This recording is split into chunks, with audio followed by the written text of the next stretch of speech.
అపోస్తలుడైన పౌలు కొరింథీలకు వ్రాసిన మొదటి పత్రిక 16వ అధ్యాయము.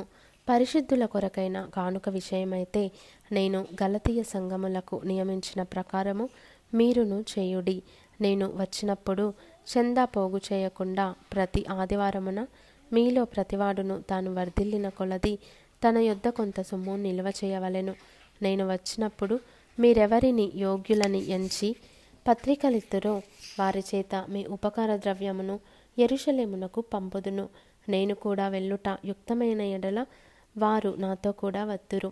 అయితే మాసిదోనియలో సంచారమునకు వెళ్ళనుద్దేశించుచున్నాను గనుక మాసిదోనియలో సంచారమునకు వెళ్ళినప్పుడు మీ యొద్దకు వచ్చేదను. అప్పుడు మీ యొద్ద కొంతకాలము ఆగవచ్చును. ఒకవేళ శీతకాలమంతయు గడుపుదును. అప్పుడు నేను వెళ్ళెడి స్థలమునకు మీరు నన్ను సాగనంపవచ్చును. ప్రభువు సెలవైతే మీ యొద్ద కొంతకాలముండ నిరీక్షించుచున్నాను గనుక ఇప్పుడు మార్గములో మిమ్మును చూచుటకు నాకు మనస్సు లేదు. కార్యానుకూలమైన మంచి సమయము నాకు ప్రాప్తించియున్నది.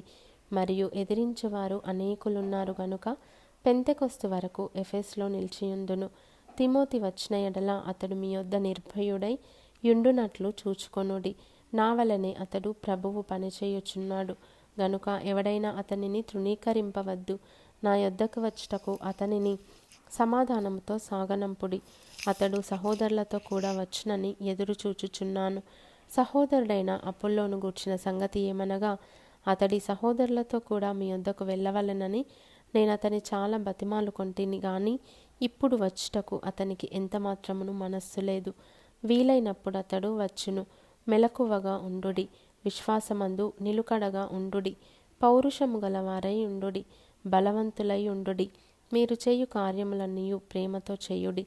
స్టెఫను ఇంటివారు అకయ యొక్క ప్రథమ ఫలమై ఉన్నారనియు వారు పరిశుద్ధులకు పరిచర్య చేయుటకు తమ్మును తాము అప్పగించుకొని ఉన్నారనియు మీకు తెలియను.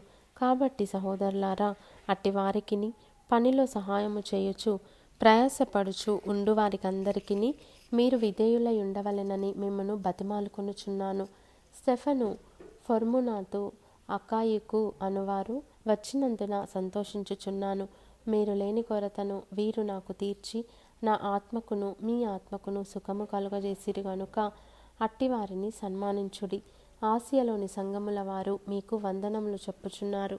అకుల, ప్రిస్కిల్ల అనువారును వారి ఇంటనున్న సంఘమును ప్రభువునందు మీకు అనేక వందనములు చెప్పుచున్నారు. సహోదరులందరూ మీకు వందనములు చెప్పుచున్నారు. పవిత్రమైన ముద్దు పెట్టుకొని మీరు ఒకరికి ఒకరు వందనములు చేసుకొనుడి. పౌలను నేను నా చేతితోనే వందన వచనము వ్రాయుచున్నాను. ఎవడైనను ప్రభువును ప్రేమింపకుంటే వాడు శపింపబడునుగాక. ప్రభువు వచ్చుచున్నాడు. ప్రభువైన యేసుక్రీస్తు కృప మీకు తోడై ఉండునుగాక. క్రీస్తు యేసునందలి నా ప్రేమ మీ అందరితో ఉండునుగాక. ఆమేన్.